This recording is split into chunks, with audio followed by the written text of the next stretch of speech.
Hey everybody, welcome back. This is Joel Rico with the Language of Agreement.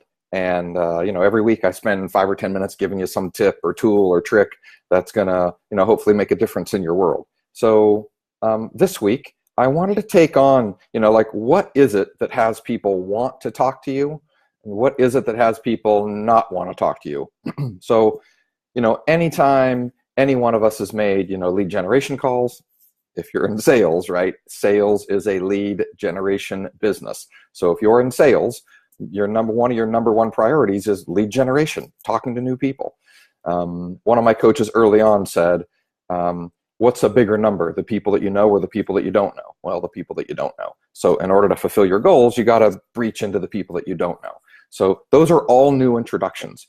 So when we reach out and talk to new people, some of those people are going to be friendly and some of them are not going to be friendly. Some of them are going to be okay to talk to you. Some of them are not going to be okay to talk to you. So what is it that causes this? They want to talk to me. They don't want to talk to me. What is it that causes people to go, no, no, no, thanks, no, thanks, and hang up the phone?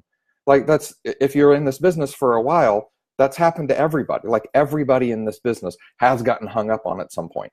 So, what is it that causes this mechanism to have people, no, start to protect themselves and terminate the call prematurely? What is it? And what is it that we're doing that's causing that to be better or worse? I've heard it hundreds of times. A salesperson will get on the phone and they'll say, well, hold on, wait, and they start talking really, really fast, trying to get it out before they get hung up on. So the real question, though, is why do those people want to hang up? Why are they not wanting to talk to you? Well, I believe that the answer to that question is very simple. Ask yourself the question.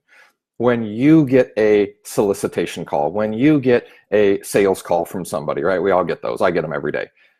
When you get one of those calls, do you want to talk to them? Usually no. Why not?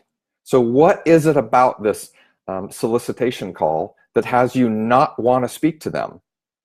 Well, for me, it's usually because I can tell they're scripted, I can tell they're pitching something, and I can tell that they're an outsider. They're an outsider, meaning I'm doing whatever I'm doing, I'm in the car, I'm on the other phone, I'm in the middle of something, the phone rings, and I go, yeah, hello, right? Whatever it is that I say, hi, this is Joel. Now, what do they say on the other line? Hello, sir, this is Fred, I'm calling with the Canadian Pharmacy, and right, whatever it is, it's this weird, not familiar, not comfortable, out of rapport sort of a thing. So which are the calls that you receive do you want to take? Like when your phone rings and you see, like we all have caller ID now, and you see on your caller ID that it's a good friend of yours. Now that's the call you want to take. So when you take that call, what does that sound like?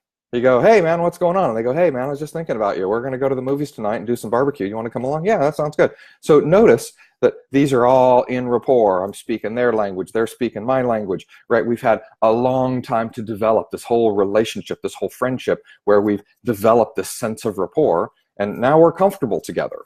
So those conversations are comfortable. We're all speaking the same language. We're all kind of in vibe with each other. Now, when we get a solicitation call, it's not that.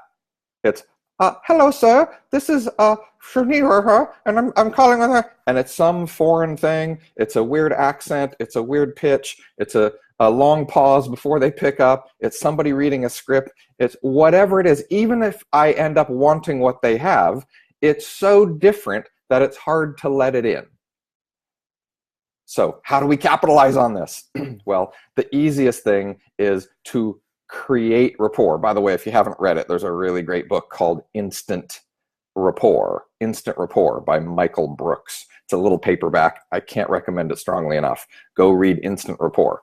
So rapport, by definition, is a state of being characterized by trust and responsiveness. This is what happens when the phone rings and it's one of my good friends. I'm like, my phone rings and I'm like, oh, hey, Dave, what's going on? So trust, I know it's Dave. I trust him. I'm going to respond. I'm going to answer the phone because I know it's him, right? So the rapport is already present. When it's some 800 number that I don't know who it is, yeah, Hello? Who is this? Right? No trust yet. I'm not responding. I'm not in trust yet. So how do we create trust quick? Well, we create instant rapport by mirroring and matching whoever it is that answers the phone. So if they answer the phone really loud, yeah, hello, that's really normal for them. So what's normal for them is what's comfortable for them. So if that's the case, I go, yeah, hello, I'm calling about that house. So that's the thing that's in their norm. If you call and you get a little old lady, yes, hello, and I say, hey, this is Joel Rico, Keller Williams Realty. Right, out of rapport, she's not going to want to talk to me. Instead, if I say, yes, hello, I'm calling about that house at 1234 Main Street.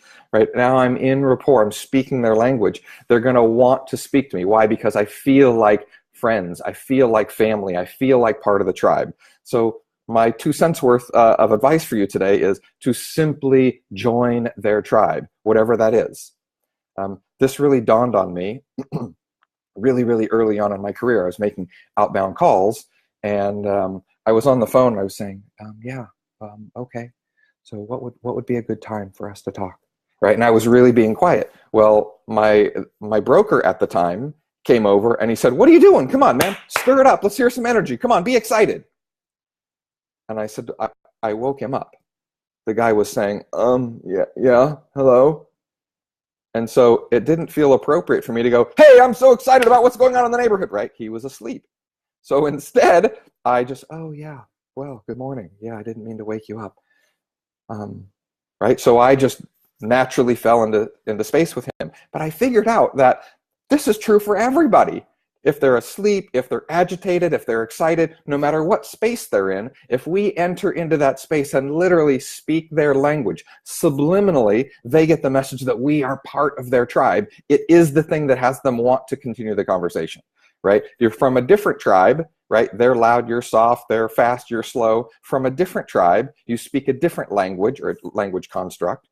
They immediately, subconsciously start to protect themselves and end up hanging up, end up getting off the phone, end up politely excusing themselves. So the fastest way to get through, the way to eliminate the hangups, the way to get connected as soon as possible is listen to the way, not so much what they say, how they say it, and and blend in to their style.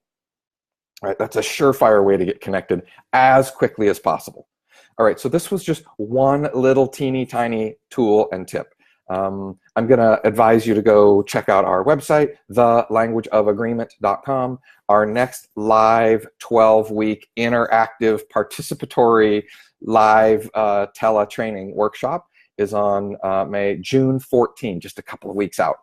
If you've not been through that training, it'll transform your ability to get connected with people and to create win-win agreements and generate closes on the fly. Instead of learning a bunch of scripts, ask yourself, when somebody calls and pitches a script at you, do you like it? Do they work? I hate them. I hate them. So instead, learn the language constructs to enroll people, engage people, facilitate a powerful conversation, structure a win-win agreement. Learn the tools to make that happen, and then you don't have to remember anything. You just go talk to people and then sign contracts, come out the other side. That's the goal. Many, many, many people, literally tens of thousands of salespeople have taken this training with me. And it's not uncommon that people double, triple, sometimes quadruple their close ratio for a few $100s, literally. So go to the website, thelanguageofagreement.com. Come check, there's some free stuff and some free downloads and some stuff you can do there. And come sign up for our next workshop.